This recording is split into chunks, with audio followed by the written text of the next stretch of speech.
नमस्कार, मैं हूँ ज्योति जगवानी फ्रॉम ओरिजिनल वास्तु विज्ञान ओवीवी की ओर से। प्रॉपर्टीज के बारे में बात करते हैं। हर एक इंसान अपने लाइफ टाइम में एक प्रॉपर्टी ज़रूर खरीदना चाहते हैं और कई ऐसे होते हैं जिनका सिर्फ बिजनेस ही प्रॉपर्टी में इन्वेस्टमेंट करना होता है, राइट? अब आप सोचते होंगे कि प्रॉपर्टीज के साथ कैसे connection. Okay, so let's begin this. देखिए, हम सब प्रॉपर्टीज को as an investment, as an asset यही समझ के चलते हैं। किसी के लिए प्रॉपर्टी एक एसेट है जो कि उनकी लाइफ लॉन्ग उनके घर पे उनको घर बनाने के लिए, उनके रहने के लिए, या उनकी शॉप बनाने के लिए, या उनका बिजनेस करने के लिए उनकी कोई जगह होती होगी। कई बार प्रॉपर्टी लोग लेते हैं फॉर इन्वेस्टमेंट्स। लाइक इन्वेस्टर्स, आपने सुना होगा कि फलाने इंसान ने फलानी जगह पर इन्वेस्टमेंट की है और आप इन्वेस्टर से खरीद सकते हैं। अब ये क्या होता है, दो तरह के लोग होते हैं। एक तो वो जो खुद के पर्सनल यूज के लिए खरीदते हैं और एक वो जो खरीद करके उसको होल्ड करके रखते हैं। जब उसकी वैल्यू बढ़ जाती है रियल एस्टेट की, तो वो उसको सेल आउट कर देते हैं। तो वो अपने निजी इस्तेमाल के लिए नहीं करते, but that's a business for them. तो उसको हम दो एस्पेक्ट से देखते हैं, एक बिजनेस की तरीके से और एक खुद के पर्सनल यूज के लिए।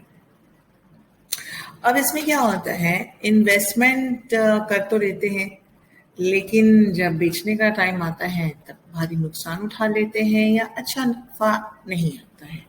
अब देखिए, आप नफा किसको कहेंगे?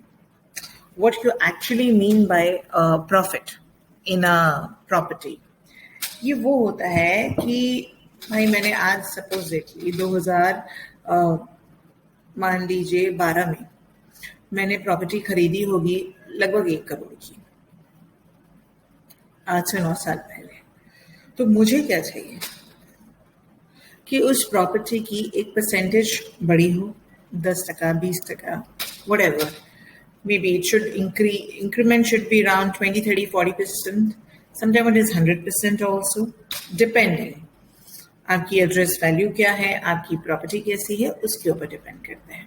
ठीक है, अब हम खरीद तो लेते हैं, बट जब बेचने की बारी आती है तो वो निकलती नहीं है। तो इसका मतलब क्या है? इसका मतलब ये है, साफ साफ दो चीजें होती हैं आपकी जिंदगी में। कोई भी एक पहलू नहीं होता। अगर होता तो सिक्के के दो पहलू कैसे होते? ठीक है, तो दो पहलू होते हैं, एक खरीदना और एक उसका व्यापार करके, उसको बेच करके उससे नफा कमाना। इंसान की कुंडली में हर चीज होती है लिखी हुई, नियति लिखी गई है आपके कर्म अनुसार। अब क्या होता है, आपने कोई चीज खरीद ली, अच्छी बात है, लेकिन आप उसको बेच करके उससे नफा कर पाए ये जरूरी नहीं है। और वो उसी भूमि या उसी प्रॉपर्टी से जो आपने खरीदी एज एन इन्वेस्टमेंट। इसमें कई चीजें हैं जिनको आपको ध्यानपूर्वक लेना चाहिए। अगर मैं कहूँ आपसे कि मैं प्रॉपर्टी ले रही हूँ खुद के रहने के लिए, तो वो और बात है। हालांकि वास्तु का सबका देखना बहुत जरूरी होता है, बट किसमें क्या देखना चाहिए? एक मेरे रहने के पर्पज से बन रही है चीज और एक मुझे उसको खरीद करके उसको बेचना है, यानी कि वो मेरा बिजनेस हो गया। That is not my stay, correct? तो इन दोनों में फर्क आ गया। अब जब ये फर्क आ गया तो मतलब क्या हुआ, आपके बिजनेस में इशू है। मतलब आपके कुंडली में कोई चार्ट में इशू, कोई हाउस में या किसी पर्टिकुलर प्लैनेट में इशू है, या आपके नाम में इशू है, या आपकी डेट ऑफ बर्थ में कहीं ना कहीं कोई करेक्शन रिक्वायरमेंट है। देखिए, बिजनेस के तौर पर हम जब चीजों को देखते हैं उसका एक अलग पॉइंट ऑफ व्यू होता है। वास्तु का बेस वही है, बट उसके चेंजेस हो जाते हैं। जैसे कि एक उदाहरण तौर पर बताती हूँ, एक कैल्पॉल पैरासिटामोल बुखार के लिए भी दी जाती है और पेन के लिए भी दी जाती है ना। आपको जब बॉडी पेन होता है तो उसके लिए भी दी जाती है, तो वो कॉमन है पैरासिटामोल। अब ज़रूरी नहीं है कि आपको टेम्परेचर हो तो ही आप वो खाएं, ये भी तो हो सकता है कि आपको उस वक्त बॉडी पेन हो, और ये भी तो हो सकता है कि आपको बुखार कोई और रीज़न से ना आया हो बल्कि आपकी बॉडी पेन से आया हो। तो इस तरीके से आप दवाइयों को देखते हैं, बहुत कॉमन, बहुत जनरलाइज मत करिए वास्तु को। अगर तो आप अपने जिंदगी में प्रॉपर्टी को खरीदना या बेचना चाहते हैं अपने प्रॉफिट के हिसाब से, और उसको इन्वेस्टमेंट की तरह आप रखते हैं, या फिर आप उसको क्या कहते हैं इसको, खुद के पर्सनल यूज के लिए खरीदते हैं, उसके हिसाब से देखिए। अच्छा, कई प्रॉपर्टीज लोग खरीदते हैं सिर्फ इसलिए कि वो उस पर रेंट चढ़ा सके। अब रेंट वाली प्रॉपर्टी भी बिजनेस के लिए हो गई, बट उसमें से रेकरिंग इनकम आनी चाहिए।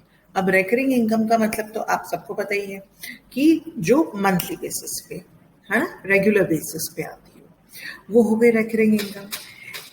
और जो इन्वेस्टर्स होते हैं खरीद कर बेच देते हैं, वो वन शॉट प्रॉफिट कमाते हैं कि इस साल खरीदी, मे भी अगले साल अगर रियल एस्टेट में भाव बढ़ गया तो मैं उसको बेच दूंगा। करेक्ट।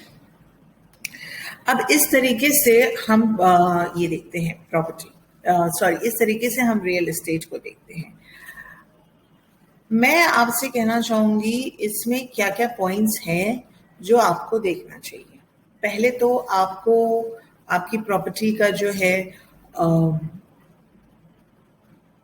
एंट्रेंस, ये बहुत अहम है। दूसरा, उसके टॉयलेट्स कहाँ हैं, किचन कहाँ है। डिपेंड करता है कि आप प्रॉपर्टी कौन सी खरीद रहे हैं। आप एक कॉम्प्लेक्स में एक फ्लैट खरीद रहे हैं, या फिर आप जमीन खरीद रहे हैं, या फिर आप प्लॉट समेत बना हुआ स्ट्रक्चर खरीद रहे हैं, कमर्शियल खरीद रहे हैं, रेसिडेंशियल खरीद रहे हैं। सेगमेंट दो ही होते हैं, एक कमर्शियल होता है, एक रेसिडेंशियल होता है। एक होता है अलग, जो ठीक है आपको मिल गई, वो हम कभी और चर्चा करेंगे, जो हम जनरली चैरिटी के लिए, एनजीओ के लिए, कोई संस्था बनाने के लिए करते हैं, ठीक है, उसके लिए हम बाद में बात करेंगे। बट मुद्दा है कि अगर मैं रेसिडेंशियल खरीद रही हूँ तो उसमें क्या क्या होना चाहिए, अगर मैं कमर्शियल खरीद रही हूँ तो उसमें क्या होना चाहिए, अगर मैं पर्सनल यूज कर रही हूँ तो उसमें क्या पॉइंट्स होने चाहिए, अगर मैं इन्वेस्टमेंट पे या उसको रेंटल इनकम के लिए कर रही हूँ तो उसमें क्या पॉइंट्स होने चाहिए। करेक्ट। ये चीजें देखना आपके लिए बहुत अहम होती है। अब आती है सबसे इंपॉर्टेंट बात,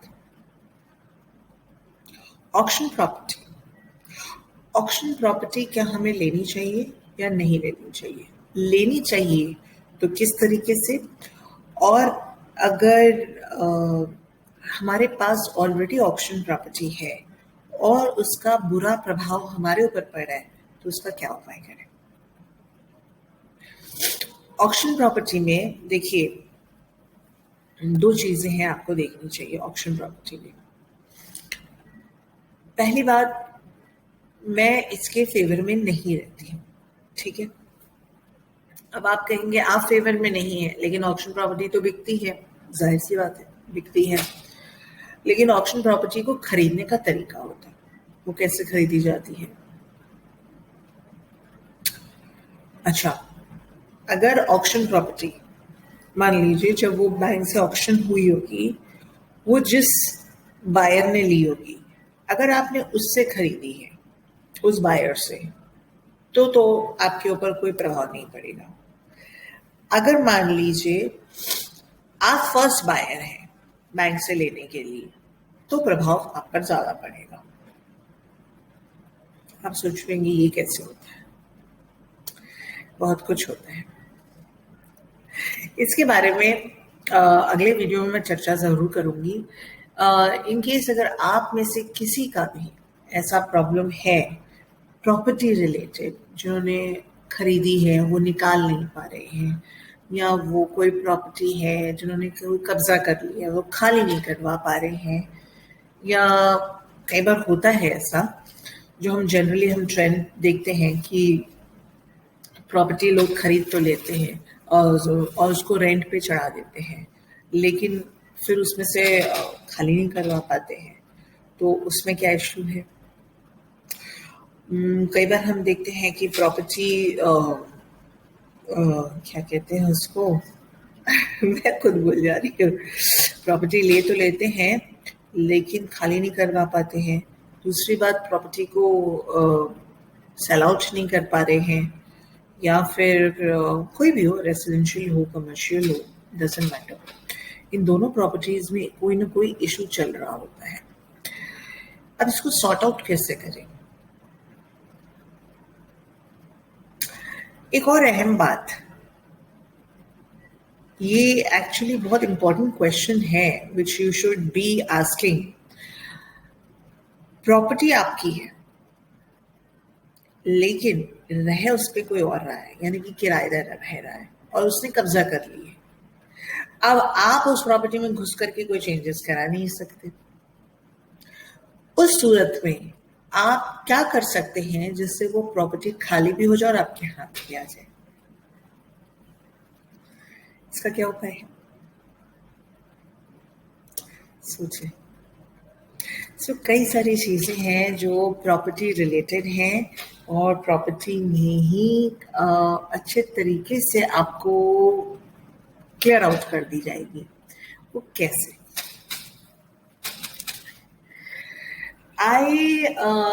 मैं अगर आपको अपना इंट्रोडक्शन दूं, I specialize into business.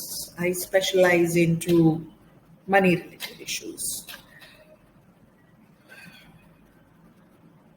अगर आपको कोई भी इसके हवाले से कोई भी दिक्कत हो, आप मुझसे पूछिएगा, जानकारी लीजिएगा, और अगर आप चाहते हैं कि आपकी प्रॉपर्टी पर कोई भी मसला चल रहा है इस वक्त, तो मुझसे क्लियर करवाना चाहते, मतलब उसको क्लियर करवाना चाहते हैं, तो मुझे पूछिएगा। लॉकडाउन है या कोविड का टाइम है, प्रॉपर्टी सेल आउट नहीं हो रही है या रेंट आउट नहीं हो रही है, तो उसका क्या किया जा सकता है?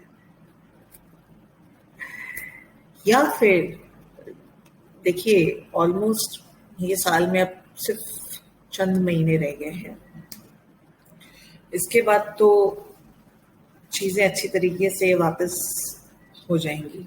2022 का साल रियल एस्टेट में बहुत बहुत बूम करेगा, चाहे रेंटेड हो, चाहे वो खरीदारी में हो, बेचने में हो, कुछ भी हो। अगर आप महंगा बेचेंगे तो महंगा खरीदेंगे भी। So think about it. इन सब का समाधान होता है। देखिए, सृष्टि में कोई चीज ऐसी नहीं है जिसका समाधान नहीं है। हर चीज का समाधान है और हर पल समाधान के साथ ही हम जी रहे होते हैं, बस नजर फेरने की जरूरत पड़ती है।